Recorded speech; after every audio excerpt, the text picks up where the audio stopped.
Si l'IA prend ton travail, elle devra payer ton loyer. This is Hopper. Hopper changed the world. This is Blackwell.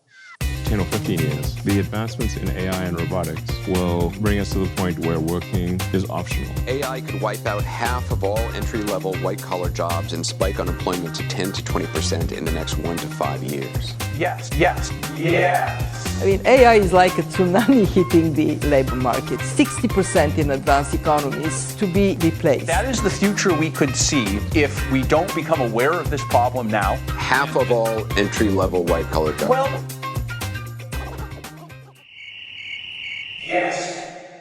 Hello à tous, bienvenue. On commence à le comprendre maintenant, l'IA et la robotique vont déplacer, voire remplacer une partie massive du travail humain. Trop cool, ça va booster la productivité, ça va booster l'économie, sauf que si tu perds ton travail ou que tu n'arrives pas à en trouver un à cause de l'IA, là tu penses plus à ce que l'IA rapporte de la productivité, là tu penses juste à comment tu vas payer ton loyer le mois prochain. Et là directement l'IA c'est beaucoup moins sympa, parce que toi si ton travail d'humain a moins de valeur de jour en jour, ton loyer lui il a toujours la même valeur. Bon, au pire, ça tombe que sur toi, pas de chance, voilà. Mais si ça tombe sur des millions d'autres gens comme toi en France et dans le monde, comment on fait? Parce qu'il y a pas mal de perdants dans ce cas-là. Il y a, premièrement, les ménages, nous, on perd notre pouvoir d'achat, moins de revenus liés au travail. Deuxièmement, l'État, moins de personnes pour cotiser. Et troisièmement, on aurait pu penser que les détenteurs d'actifs sont les grands gagnants, mais au final, pas forcément. Si la productivité explose mais qu'il n'y a personne pour consommer, alors ton actif, il rapporte rien. Parce que le marché régi par l'offre et la demande est détruit. Donc aujourd'hui, je vous propose une idée simple. Si l'IA prend ton travail, elle devra payer ton loyer. Ça vient du Mosaic Model. Je vais en parler juste après. Et disclaimer, je dis pas ça au sens moral, je suis pas marxiste, je suis pas communiste, je dis ça au sens économique, vous allez comprendre. Quand une machine remplace un humain, le PIB en général il monte. C'est plutôt positif, la richesse ne disparaît pas, elle grossit. Par contre, ce qu'elle fait, c'est qu'elle change de poche. Avant, une partie de la valeur ajoutée passait par les salaires. Avec l'automatisation, elle passe davantage vers les marges, les profits, le capital. Et ça, on commence déjà à le mesurer. Une étude sur 238 régions européennes montre que là où l'IA progresse le plus, c'est aussi là où la part du revenu lié au travail baisse le plus vite. Donc l'IA ne pose pas seulement une question de productivité, elle pose une question de répartition.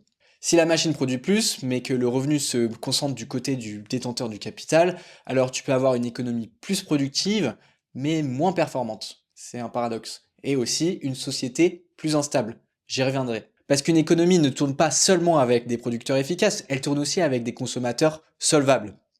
Donc la question, celle qui fait trembler la droite et frémir la gauche, c'est comment on redistribue la partie de la valeur ajoutée qui ne passe plus par les salaires. Une piste logique, ce serait de taxer une partie de l'usage de l'IA. Et là, je vous vois venir.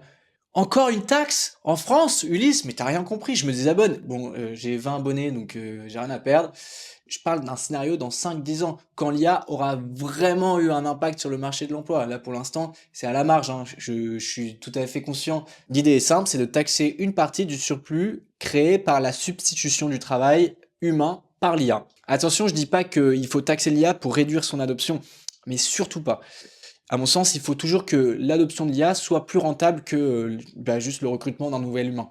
Je dis qu'il faut organiser une compensation, car le revenu côté ménage et côté État disparaît. Et là, vous allez me dire, mais comment on fait pour taxer l'IA? Alors déjà, soyons honnêtes, en France, on est très inventif sur le sujet quand il s'agit de taxer. Il y a déjà plusieurs pistes qui sont en train d'émerger sur côté chercheurs, proposées par Anton Korinek. Comme chaque fois qu'une entreprise, ou n'importe qui d'ailleurs, utilise l'IA pour traiter une tâche, eh bien, il y a des tokens qui sont émis, et donc, c'est facilement mesurable, et c'est une base taxable très très simple. Ensuite, j'en ai trouvé une deuxième dans un papier nommé Mosaic Model de Daniel Schreiber.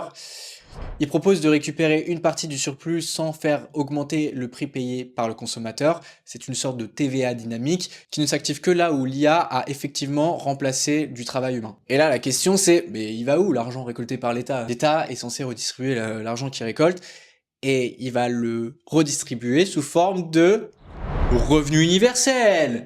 Et là, j'ai perdu tout le monde. Cette idée n'est pas une lubie anticapitaliste. C'est l'idée de Elon Musk, de Sam Altman, de Dario Amodei.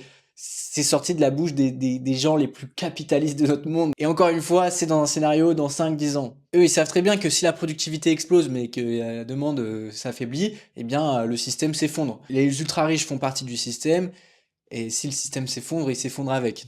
L'objection classique, c'est toujours la même.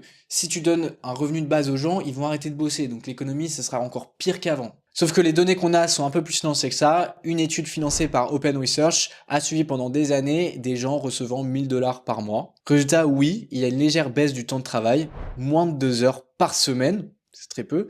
Et il y a une légère augmentation du chômage, c'est à peu près 2%.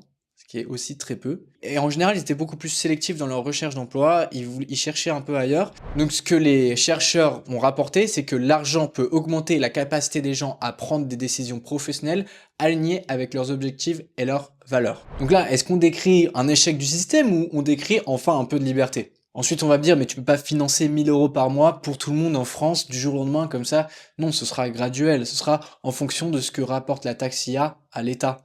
McKinsey estime que l'IA va rajouter entre 2600 et 4400 milliards par an dans l'économie mondiale. Donc, quand tu prends le PIB de la France qui est de 2800 milliards, c'est pas forcément dingue de s'imaginer qu'en 2035, on est assez pour donner effectivement une grosse partie de ce surplus lié à l'IA à tout le monde. Et avec ce concept, cette idée, est-ce qu'on n'est pas en train de trouver une solution pour réconcilier la gauche et la droite en France? Revenu universel pour la gauche, pour la justice sociale, pour la redistribution. Revenu universel pour la droite, pour une économie en croissance, une économie forte. Donc oui, peut-être que ce sujet, l'IA, la robotique, peut réconcilier deux camps qui s'opposent et dépolariser notre société qui, on le sait tous, s'est polarisée ces dernières années. Mais si on ne fait rien, qu'est-ce qui se passe? Si on ne fait rien, l'enjeu n'est même pas budgétaire, il est social. Ce qui fracture la société, c'est pas uniquement la pauvreté brute, c'est surtout l'explosion des écarts. Quand les inégalités montent, la confiance baisse, le conflit social est davantage perçu et la polarisation politique augmente. Et tout ça, c'est pas mon opinion, hein, ce sont des études qui le prouvent, qui le disent. Donc si l'IA et la robotique concentrent une part croissante de la richesse, tandis que une part significative de la population devient économiquement remplaçable, eh bien le risque c'est de créer des perdants. Donc derrière la question du revenu universel, il y a une question beaucoup plus profonde. Comment on évite qu'un progrès technologique se transforme en fracture politique et sociale? Ma vraie inquiétude cependant, c'est si on prend trop de temps avant de implémenter des mécanismes de redistribution. Parce que voilà le titre de ma vidéo, si l'IA prend ton travail, elle devra payer ton loyer. Si l'IA prend ton travail, le présent. Actuellement, on voit déjà que l'IA prend des travails, ou en tout cas, c'est de plus en plus difficile de trouver un travail, surtout en tant que junior. Elle devra payer ton loyer, c'est le futur. À quel moment l'IA prend ton travail et à quel moment elle devra payer ton loyer? Tu vois, s'il se passe des années, alors fracture sociale et ça sera irréparable et le système risque de s'effondrer avant que l'IA paye ton loyer. Donc la question c'est combien de temps se passe entre la destruction du revenu du travail humain et sa redistribution? Moi, j'aimerais bien savoir votre avis. Est-ce que vous pensez que des mécanismes de redistribution vont être implémentés en France ou pas? Si oui, quand? Voilà, je suis très curieux de savoir. Écrivez un commentaire, likez la vidéo et je vous dis à plus tard. Ciao!